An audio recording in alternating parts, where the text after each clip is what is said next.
नमस्कार. आपण पाहत आहात एक्सक्लुझिव्ह न्यूज 24. मी news bureau chief Balaji जगतकर, Beed येथून. आजची विशेष बातमी. साहित्यरत्न लोकशाहीर अण्णाभाऊ साठे यांच्या जयंतीनिमित्त यावर्षीपासून 1 ऑगस्ट हा दिवस संपूर्ण महाराष्ट्रात लेखन प्रेरणा दिन म्हणून साजरा करण्यास सुरुवात झाली आहे. राज्य सरकारच्या या निर्णयाचे सर्व स्तरांतून स्वागत होत आहे. यावेळी ज्येष्ठ साहित्यप्रेमी माणिक वाघमारे यांनी या निर्णयाचे स्वागत करत अण्णाभाऊ साठे यांचे साहित्य हे वंचित, शोषित आणि कष्टकरी समाजाच्या संघर्षाला आवाज देणारे असल्याचे सांगितले. नव्या पिढीला लेखनाची प्रेरणा मिळावी आणि सामाजिक बांधिलकीची जाणीव व्हावी, यासाठी लेखन प्रेरणा दिन ही संकल्पना महत्त्वपूर्ण असल्याचे त्यांनी नमूद केले. याप्रसंगी अरुण खेमाडे, दत्ताभाऊ सौंदरमल, दीपक तांगडे, मीनाक्षी देवकते, कमल लांडगे, भूषण वाघमारे आणि सम्यक सर्वदे यांच्या हस्ते माणिक वाघमारे यांचा सत्कार करण्यात आला. अण्णाभाऊ साठे यांच्या साहित्य विचारांचा वारसा जपत नव्या पिढीला लेखनाची प्रेरणा देणारा हा उपक्रम राज्यभर राबविण्यात येणार आहे. कॅमेरामनसह मी बालाजी जगतकर, एक्सक्लुझिव्ह.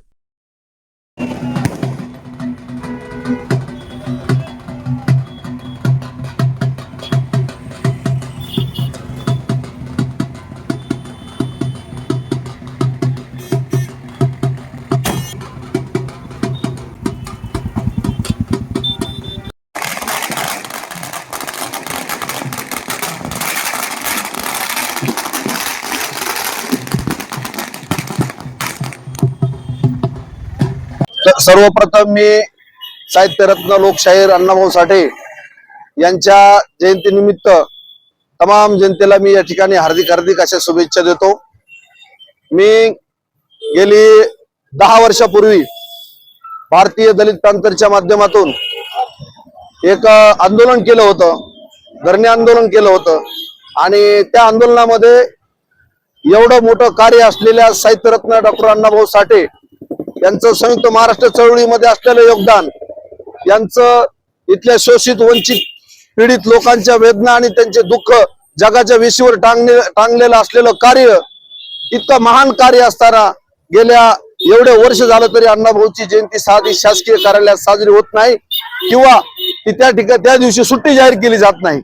या मागणीला घेऊन मी संयुक्त महाराष्ट्र चळवळ दिन हा महाराष्ट्र शासनाने त्यांच्या जयंतीनिमित्त जाहीर करावा अशी मागणी केली होती. गेल्या वर्षी या ठिकाणी याच दिवशी आपल्या बहुजन समाजाचे आंदोलक मराठा भूषण मनोजदादा जरांगे पाटील यांच्या उपस्थितीमध्ये बीड शहरातल्या या सर्वांनी मला त्या ठिकाणी खूप सहकार्य केलं. मला त्यांनी पत्र दिले, मुख्यमंत्र्यांच्या व्यक्तीच्या भेटी घेतल्या. विशेष आभार मी योगेश भैया क्षीरसागर यांचं मानेन की त्यांनी रात्री 10 वाजता आपले लाडके नेते दिवंगत अजितदादा पवार साहेब यांची भेट घालून दिली. रेस्ट हाऊस मध्ये त्यांनी मला वेळ दिला आणि माझं म्हणणं ऐकून घेतलं. आज त्यांच्या पाठीमागं जरी आज अजितदादा नसले तरी त्यांच्या रूपानं जे सरकार अस्तित्वात आहे ते मुख्यमंत्री देवेंद्रजी फडणवीस साहेब असतील, उपमुख्यमंत्री झाल्याचं आज आम्हाला वाटतंय. आणि त्यांनी अण्णाभाऊ साठे यांचा जन्मदिवस हा लेखन प्रेरणा दिवस म्हणून जाहीर केला, त्याबद्दल मी शासनाचे आभार मानतो. आणि तशा पद्धतीचा काल मी आपल्या पालकमंत्री तथा उपमुख्यमंत्री सुनेत्रताई पवार बीड येथे आल्या होत्या, त्यांचा मी सन्मान पत्र देऊन गौरव केलेला आहे व पुढील वाटचाली शुभेच्छा दिलेल्या आहेत. साहित्यरत्न डॉक्टर अण्णाभाऊ साठेंचा,